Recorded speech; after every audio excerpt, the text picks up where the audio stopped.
Hello दोस्तों, तेज किसान मित्र YouTube channel में आप सभी का स्वागत है। आज आपको हम ऐसी खेती के बारे में और ऐसी जो है विध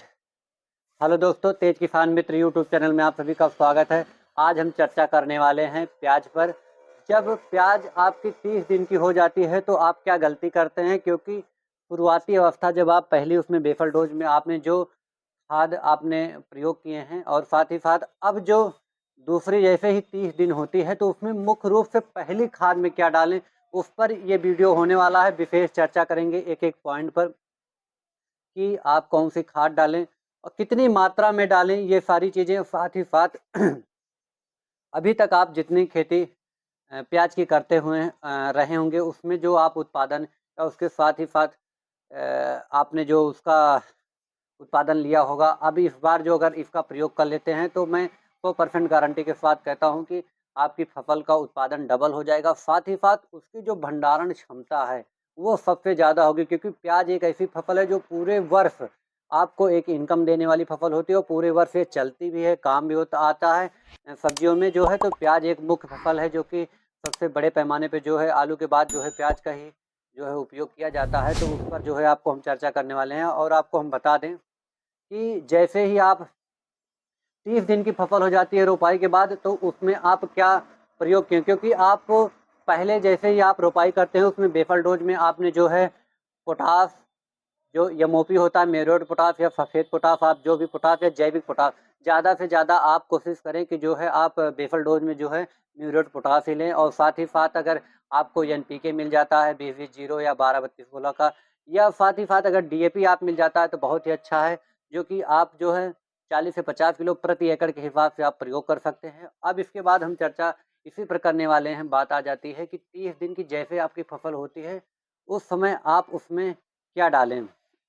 और साथ ही साथ अभी तक जो आप करते आए हैं उससे आप अलग क्या करें। आपको एक हम दिखाते हैं जो कि माइक्रोराजा आपने सुना होगा, क्योंकि जैसे ही पहली सिंचाई होती है, पहली सिंचाई के बाद आप उसमें पहली जैसे गुड़ाई करते हैं तो उसमें आप माइक्रोराजा, क्योंकि आप उसमें मुख्य रूप से बेफल डोज में आपने जो है डीएपी डाला है, डीएपी के साथ साथ जो माइक्रो या सल्फर आपने प्रयोग किया है या आप उसमें माइक्रो न्यूट्रिएंट प्रयोग किए हैं, तो वो क्या पोषक तत्व तो पूरी तरह से एक्टिव हैं या उनको जो है जड़ों तक पहुंचाने के लिए क्या काम करेगा। तो आपको हम बता रहे हैं कि जो है माइक्रोराजा, माइक्रोराजा सबसे उसमें मुख्य रूप से आता है। माइक्रोराजा आपको अवश्य से अवश्य प्रयोग करना है। और माइक्रोराजा जो आप लेंगे वो आपको हम बता दें,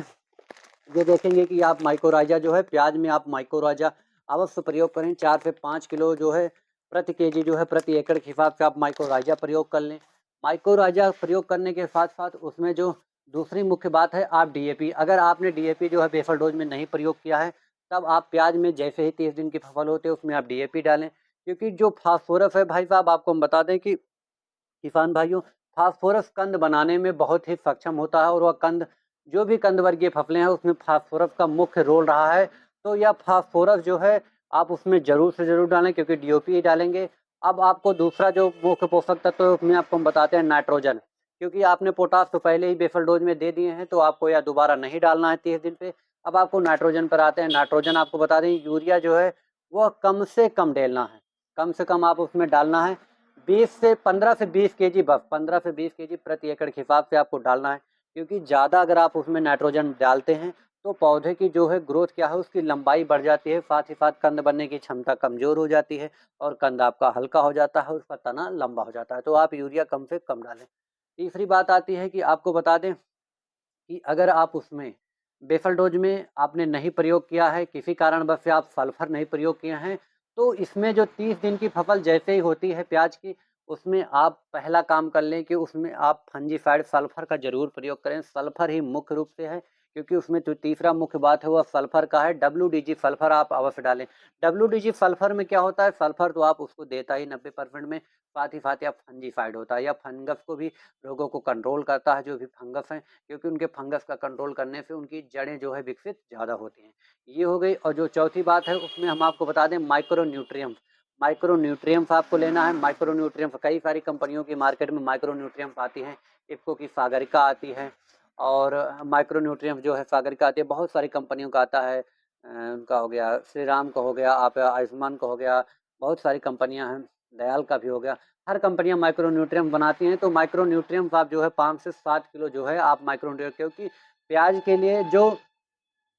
सूक्ष्म पोषक तत्व हैं उसमें जो है आपने बेफर डोज में मुख्य पोषक तत्व नाइट्रोजन, फास्फोरस आपने तीनों दे चुके हैं, तब उसमें आप सूक्ष्म पोषक तत्वों के लिए आप जो है उसमें माइक्रो न्यूट्रिएंट अवश्य प्रयोग करें, क्योंकि पौधों के ग्रोथ के लिए कई सारी ऐसी चीज़ें होती हैं जो थोड़ा-थोड़ा करके उनको आवश्यकता होती है, तो आप उसमें माइक्रो न्यूट्रिएंट अवश्य डालें। और साथ ही साथ अब उसमें जो पाँचवीं बात आती है वो आपको बता दें कि